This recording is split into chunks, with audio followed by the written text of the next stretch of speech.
Hi friends, welcome to this channel. दोस्तों, teaching aptitude के 1000 plus important question को continue करते हुए आज हमारा जो है ये 8वां क्लास है और आज के इस क्लास में हम लोग 20 मोस्ट इंपॉर्टेंट क्वेश्चन को यहाँ पे जो है वो डिस्कस करने वाले हैं। इससे पहले हम लोगों ने 140 क्वेश्चन को देख लिया था। आई होप कि आपने उस वीडियो को देख लिया होगा। अगर आपने उन सब वीडियो को नहीं देखा है तो चैनल के प्लेलिस्ट में चल जाइए, वहाँ पे आपको जो है वो सारे वीडियो मिल जाएगी। एक बार जो है वो देख लीजिएगा, क्योंकि आपके टीचिंग एग्जाम के लिए जो है वो ये बहुत ही इंपॉर्टेंट है। चाहे आप बीएड का एंट्रेंस एग्जाम की तैयारी कर रहे हैं, सीटेट का कर रहे हैं, या फिर कोई भी स्टेट का टेट का एग्जाम की तैयारी कर रहे हैं, जहाँ जहाँ आपको सीटेट का प्रश्न देखने को मिलता है, ओके, वहाँ के लिए ये जो है वो बहुत ही इंपॉर्टेंट है। तो क्लास को शुरू से लास्ट तक जो है वो ज़रूर देखिएगा। तो चलिए आज का क्लास जो है वो स्टार्ट करते हैं। दोस्तों, आज का पहला क्वेश्चन है कि निम्न में से मौखिक संचार का उदाहरण है। दोस्तों, संचार का मतलब आप लोग समझते होंगे कि संचारण मतलब कि एक जगह से दूसरे जगह जो है वो संदेश जो भेजा जाता है। तो यहाँ पे किस तरीके से भेजा जा रहा है? मौखिक तरीके से, यानी कि बोलकर। तो देखिए, यहाँ पे चौराहे पर सिग्नल हरे रंग से लाल रंग का हो जाना, तो ये तो यहाँ पे मौखिक नहीं है, यहाँ पे दृश्य का वर्णन किया जा रहा है। दूसरा ऑप्शन है, विजय ने टेरेस पर खड़े होकर ऊंचे स्वर में कविता पढ़ी। ठीक है, कविता पढ़ी, लेकिन ये कहाँ तक पहुँचा जा रहा है? ठीक है, इसका कविता का आवाज़ जो है वो कहाँ तक जा रहा है, यहाँ पे कोई उसकी जो है वो फिक्स नहीं बताई गई है, तो यहाँ पे ये भी जो है वो गलत हो जाएगा। अगला है कि बच्चा माँ का ध्यान खींचने के लिए रो रहा था, तो यहाँ भी ये जो है वो एक मौखिक संचार के अंतर्गत नहीं आ रहा था। ठीक है, ऑप्शन नंबर डी जो है वो आपका सही हो जाएगा। सुनीता ने विनीता को पत्र पढ़कर सुनाया। यहाँ में आपको जो है फिक्स बताया जा रहा है कि सुनीता जो है वो विनीता को पत्र पढ़कर सुना रही है, यानी कि यहाँ पे मौखिक रूप से जो है वो संचार हो रहा है। किसका संचार हो रहा है? इस पत्र का। ठीक है, पत्र को यहाँ पे पढ़कर सुनाया जा रहा है और इसी का यहाँ पे जो है संचार हो रहा है। तो ऑप्शन नंबर डी जो है वो यहाँ पे करेक्ट हो जाएगा। नेक्स्ट क्वेश्चन है, वर्तमान आधुनिक शिक्षा एवं उसका स्वरूप है। छात्रों के लिए लगभग व्यर्थ, छात्रों के लिए गलत से सबके लिए सही, अत्यंत उपयुक्त एवं भिन्नताओं पर आधारित, छात्रों को दिशा देने में असमर्थ। तो देखिए, छात्रों को दिशा देने में असमर्थ है। ठीक है, वर्तमान आधुनिक शिक्षा जो है उसका स्वरूप जो है वो छात्रों को दिशा देने में असमर्थ है। ऑप्शन नंबर डी यहाँ पे करेक्ट हो जाएगा। नेक्स्ट क्वेश्चन है, सामूहिक खेलों से छात्र को कौन सा लाभ होता है? उत्तरदायित्व निभाने के गुण का विकास, मिलकर कार्य करने की ट्रेनिंग, नियम पालन का अभ्यास, और यहाँ पे हो जाएगा ये सभी। तो ऑप्शन नंबर डी जो है यहाँ पे करेक्ट हो जाएगा। नेक्स्ट क्वेश्चन, वर्तमान में किस प्रकार की शिक्षा छात्रों तथा समाज के लिए लाभप्रद है? विशेषज्ञता प्रदान करने वाली शिक्षा, रोजगार परक व्यावसायिक शिक्षा, नैतिक मूल्यों के लिए धार्मिक शिक्षा, प्रौद्योगिक का ज्ञान देने वाली शिक्षा। तो यहाँ पे आपका आंसर हो जाएगा रोजगार परक व्यावसायिक शिक्षा। ठीक है, वर्तमान में किस प्रकार की शिक्षा छात्रों तथा समाज के लिए लाभप्रद है? रोजगार परक व्यावसायिक शिक्षा। आजकल की शिक्षा क्यों की जाती है? लोग जो है वो शिक्षा ग्रहण क्यों करना चाहते हैं? चाहे ताकि उसे जो है वो अच्छा रोजगार मिल सके। ओके, यहाँ पे ऑप्शन नंबर बी जो है वो करेक्ट हो जाएगा। नेक्स्ट क्वेश्चन है, छात्रों में आत्म अनुशासन के विकास के लिए किस बात पर जोर दिया जाना चाहिए? अनुशासन बनाए रखने के लिए सख्त आदेश, छात्रों में उत्तरदायित्व की भावना के विकास पर, प्रगतिशील शिक्षा के अंतर्गत आत्मानुशासन के विकास पर जोर नहीं दिया जाता, और लास्ट ऑप्शन है कि आत्मानुशासन के लिए विभिन्न दृष्टांतों द्वारा बालकों को समझाने पर। ओके, तो यहाँ पे आपका जो है वो ऑप्शन नंबर बी करेक्ट हो जाएगा। छात्रों में उत्तरदायित्व की भावना के विकास पर। ठीक है, छात्रों में आत्मानुशासन के विकास के लिए किस बात पर जोर दिया जाना चाहिए? छात्रों में उत्तरदायित्व की भावना के विकास पर।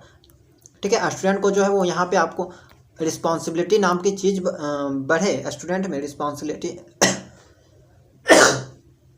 स्टूडेंट में जो है वो रिस्पॉन्सिबिलिटी नाम की चीज़ आए। ठीक है, वो रिस्पॉन्सिबल बने। ठीक है, तो यहाँ पे जो है आपका ऑप्शन नंबर बी करेक्ट हो जाएगा।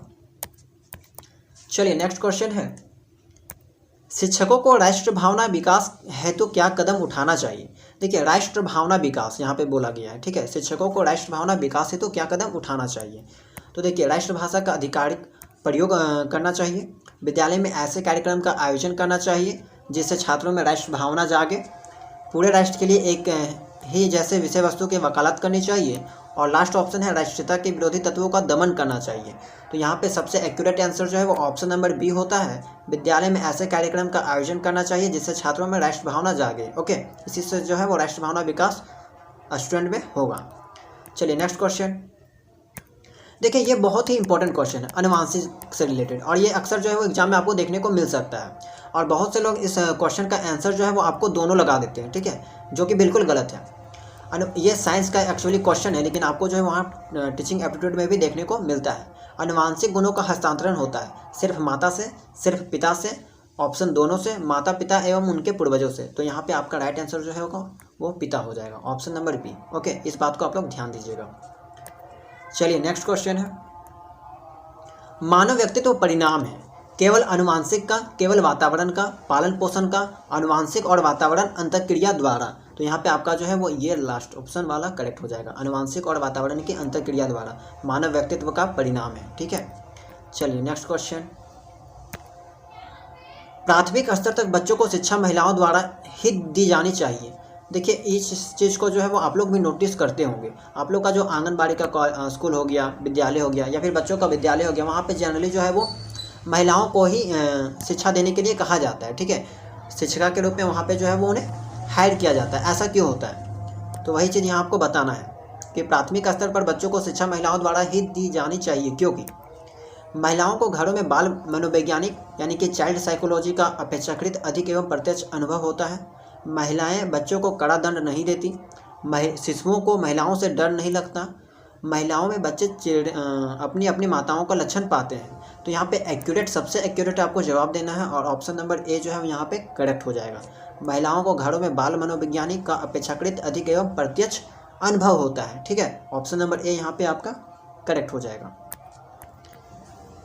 नेक्स्ट क्वेश्चन है, यदि आपके अंदर ऐसी कोई बुरी आदत है जिसका छात्रों द्वारा अनुकरण करना आप अच्छा नहीं समझते। ठीक है, आप टीचर हैं, अगर आपके अंदर कोई बुरी आदत है और अगर उस आदत को स्टूडेंट जो है वो अनुकरण करते हैं, फॉलो करते हैं, ठीक है, और उस चीज़ को अगर आप अच्छा नहीं समझ रहे हैं तो आप क्या करेंगे?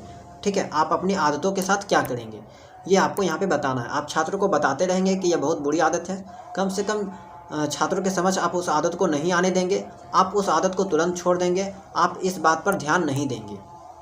तो यहाँ पे आपका राइट आंसर हो जाएगा ऑप्शन नंबर बी। कम से कम आप कोशिश करेंगे कि छात्रों की समझ जो है वो आपका वो बुरी आदत, खराब आदत जो है वो उनके सामने ना आए, इसकी आप पूरी ध्यान में रखेंगे।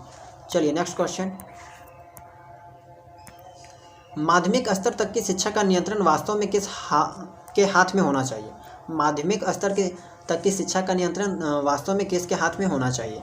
ग्राम प्रधान या नगरपालिका चेयरमैन, केंद्र सरकार के हाथ में, चुने हुए प्रतिनिधियों के माध्यम से समुदाय के हाथ में, राज्य सरकार के हाथ में? तो यहाँ पे हो जाएगा चुने हुए प्रतिनिधियों के माध्यम से समुदाय के हाथ में। ठीक है, ऑप्शन नंबर सी यहाँ पे करेक्ट हो जाएगा।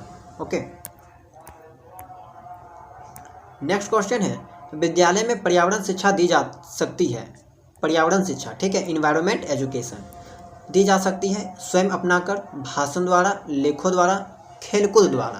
तो यहाँ पे आपका जो है वो ऑप्शन हो जाएगा स्वयं अपनाकर। विद्यालय में पर्यावरण शिक्षा दी जाती है सकती है स्वयं अपनाकर। ठीक है, अगर विद्यालय में आप लोग देखोगे कि वहाँ पे अच्छा तरीका से पर्यावरण की रक्षा की जा रही है, पेड़ पौधे फूल वगैरह जो है वो अच्छे से सुसज्जित हैं, तो वहाँ से भी आपको शिक्षा मिल सकती है। ठीक है, पर्यावरण शिक्षा वहाँ से भी आपको देखने को मिल सकती है। तो अगर आपका विद्यालय जो है इस नियम को फॉलो करता है तो वहाँ के स्टूडेंट भी इस चीज़ को अच्छे से समझ सकते हैं, सीख सकते हैं। ओके, तो यहाँ पे आपका जो है वो राइट आंसर हो जाएगा ऑप्शन नंबर ए।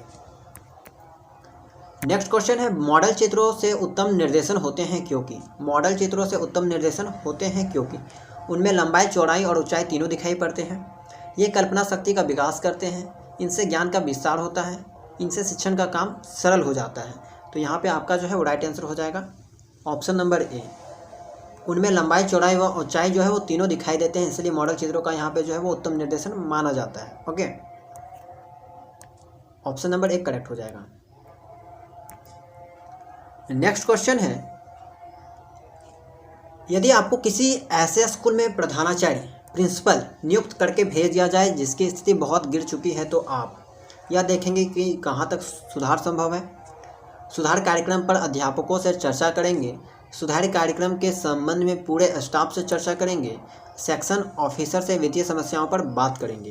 तो यहाँ पे जो है वो आपका राइट आंसर हो जाएगा, सुधार कार्यक्रम के संबंध में पूरे स्टाफ से चर्चा करेंगे। ऑप्शन नंबर सी यहाँ पे करेक्ट हो जाएगा। ओके,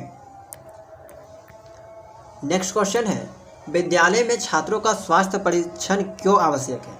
देखिए स्वास्थ्य परीक्षण, ठीक है, हेल्थ चेकअप जिसको आप लोग कह सकते हो, हेल्थ टेस्टिंग या फिर हेल्थ चेकअप इंग्लिश में आप लोग कह सकते हो, क्यों आवश्यक है? क्योंकि निर्धन माता पिता इस काम को नहीं करा पाते, छात्रों के स्वास्थ्य संबंधी कुछ समस्याओं को जानना स्कूल के लिए आवश्यक है या विद्यालय का भी दायित्व है, इनमें से कोई नहीं। तो ऑप्शन नंबर बी यहाँ पे करेक्ट हो जाएगा। छात्रों के स्वास्थ्य संबंधी कुछ समस्याओं को जानना स्कूल के लिए जो है वो आवश्यक है। ऑप्शन नंबर बी करेक्ट हो जाएगा। देखिए ये भी आपका बहुत ही इंपॉर्टेंट क्वेश्चन है। मानव विकास है मात्रात्मक, गुणात्मक, अब मापनीय, एक व दो दोनों। यहाँ पे जो मात्रात्मक एवं गुणात्मक दोनों है। ठीक है, मानव का जो विकास है वो मात्रात्मक और गुणात्मक जो है वो यहाँ पे दोनों है। नेक्स्ट क्वेश्चन, प्रोजेक्ट कार्य का उद्देश्य छात्रों में तथ्यों को व्यवहार में लाने की क्षमता पैदा करना, समस्या समाधान में प्रवीणता प्रदान करना, खोज की इच्छा जागृत करना है, सृजनात्मक योग्यताओं को प्रोत्साहित करना है। तो ऑप्शन नंबर ए यहाँ पे करेक्ट हो जाएगा। ठीक है, नहीं, प्रोजेक्ट कार्य का उद्देश्य छात्रों में सृजनात्मक योग्यताओं को प्रोत्साहित करना है। ठीक है, ऑप्शन नंबर डी यहाँ पे जो है वो करेक्ट हो जाएगा। सृजनात्मक योग्यताओं को प्रोत्साहित करना, प्रमोट करना। ओके, तो यहाँ पे जो है आपका ऑप्शन नंबर डी करेक्ट हो जाएगा। चलिए नेक्स्ट क्वेश्चन, एक छात्र कक्षा में प्रदर्शन के दौरान शरारतपूर्ण, ठीक है, शरारतपूर्ण होगा, व्यवहार के कारण मेरी परेशानी का कारण बन जाता है, तो मैं, ठीक है, एक टीचर होने के नाते आप क्या कीजिएगा? कक्षा को बताऊंगा कि छात्र प्रदर्शन कर रहा है, छात्र को बुलाकर व्यक्तिगत रूप से समझाऊंगा, उसको सहज रूप से लूँगा, उसे उचित दंड दूंगा। तो यहाँ पे जो है आपका राइट आंसर हो जाएगा, छात्र को बुलाकर व्यक्तिगत पर्सनली जो है वो आप उसे समझा सकते हो। ओके, चलिए नेक्स्ट क्वेश्चन, विकास कभी ना समाप्त होने वाली प्रक्रिया है, यह विचार किससे संबंधित है? अंतः संबंध का सिद्धांत, निरंतरता का सिद्धांत, एकीकरण का सिद्धांत, अंतःक्रिया का सिद्धांत। तो यहाँ पे आपका जो है वो ये निरंतरता का सिद्धांत जो है वो राइट हो जाएगा। ठीक है, प्रिंसिपल ऑफ कंटिन्यूटी इसको जो है वो कहा जाता है। विकास कभी ना समाप्त होने वाली प्रक्रिया है। तो ठीक है, कभी ना समाप्त होने वाली प्रक्रिया मतलब कि कंटिन्यूटी, इसकी जो है वो कंटिन्यूटी बनी हुई है, यहीं से आप इस चीज़ को समझ सकते हो। तो यहाँ पे ऑप्शन नंबर बी जो है वो करेक्ट हो जाएगा। चलिए आज का लास्ट क्वेश्चन है, यदि प्रधानाचार्य या प्रिंसिपल आपको कुछ अतिरिक्त जिम्मेदारी दे तो आप, ठीक है, एक टीचर के नाते आपको यहाँ पे सोचना है कि आप अगर एक टीचर हैं और अगर आपको जो है वो प्रिंसिपल, आपके स्कूल के प्रिंसिपल, कॉलेज के प्रिंसिपल जो है वो कुछ अतिरिक्त जिम्मेदारी, कुछ अतिरिक्त वर्क दे दे, तो आप उसे क्या करेंगे? सहर्ष स्वीकार कर लेंगे, उसे शिष्टापूर्वक लेने से मना कर देंगे, उसे लेकर बाद में निर्वहन से कतराएंगे, उसे तभी लेंगे जब अन्य अध्यापकों को भी अतिरिक्त भार दिया गया हो। तो यहाँ पे आपका जो है वो ऑप्शन नंबर ए करेक्ट हो जाएगा। ठीक है, एक आइडियल टीचर के नाते आप जो है उस काम को, उस जिम्मेदारी को सहर्ष जो है वो स्वीकार कर लेंगे, एक्सेप्ट कर लेंगे। ठीक है, तो दोस्तों आई होप कि आपको आज का क्लास पसंद आया हो। तो क्लास को लाइक जो है वो जरूर कर दीजिएगा और चैनल के साथ नहीं जुड़े तो जुड़ जाइएगा, चैनल को सब्सक्राइब जरूर कर लीजिएगा। जल्द ही हम लोग जो है वो 1000 प्लस इंपॉर्टेंट क्वेश्चन को यहाँ पे जो है वो कंप्लीट करने वाले हैं।